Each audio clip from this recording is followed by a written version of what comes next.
Сәлем құрметті көрермен, сіздермен бірге жаңа дауа арнасы. Алдымызда Рамазан айы жақындап келеді. Айлардың сұлтанында ораза ұстаған жан ауызашар мен сәресі уақыттарында денсаулыққа зиян тигізбейтіндей дұрыс тамақтану тәсілін біле жүргені абзал. Ауыз ашуды құрмамен бастаңыз. Рамазан айында ауызашарға немесе сәресіге ас дайындау кезінде ең алдымен жаңа піскен өнімдерді ғана пайдаланыңыз.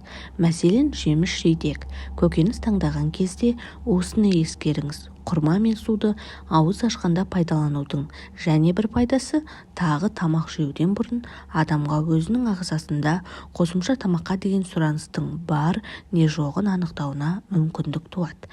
Ислам әлемінде құрманың орны ерекше. Суды көбірек ішіңіз. Ауыз ашқан соң суды көбірек ішу керек. Алайда суды тамақтанып болған соң ішкен абзал. Тамақты да асықпай, аз-аздан ішеңіз. Сәресі уақытына дейін бірнеше стакан су ішуге тырысыңыз. Егер су ішуді ұнатпасаңыз, айран, қантсыз компот, өсімдік шайларын, минералды су секілді сұйықтықтарды ішіңіз. Тез шөлдететін тағамдардан бас тартыңыз.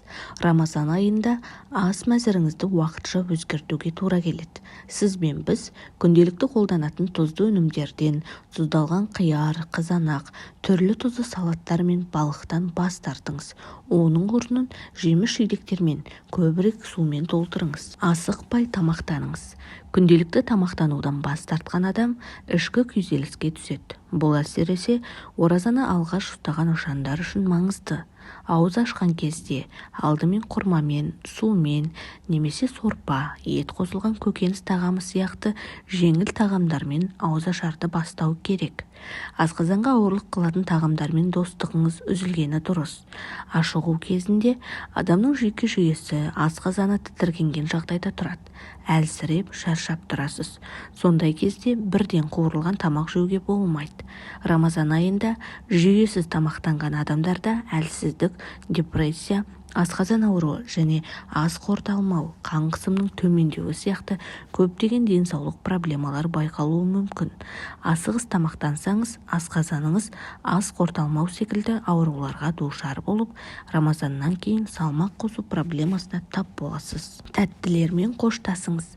Ас мәзіріңізден тәттілерді, кондитерлік өнімдер, торт, тәтті бәліштерді алып тастаңыз. Себебі бұл ағзаңызды әлсіретіп, қарныңызды тез ашырады.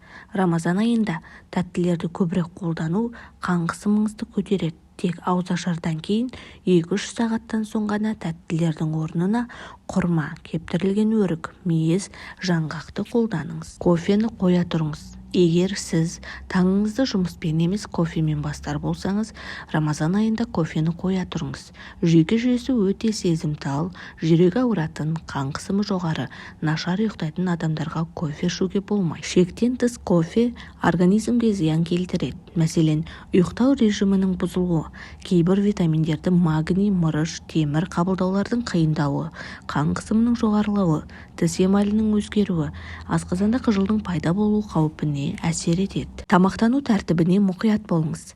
Әдетте біз күніне 3 рет тамақтанамыз. Рамазан айында да осы әдіспен жүріңіз. Ол үшін ауызашардың бірінші бөлігінде ыстық тағамдарды, екінші бөлігінде майсыз тағамдар мен балықты, ал сәресінде жеміс-жидектерді қолданыңыз. Бұл әдіс сіздің денсаулығыңыз үшін өте маңызды. Пайдалы тағаммен тамақтаныңыз. Шайды көбірек ішетін болсаңыз, бұл айда жалбыз шай мен көк шайды көбірек тұтыныңыз. Сүт өнімдерін сүт, айран, қатты ірімшік жиі қолданған жөн.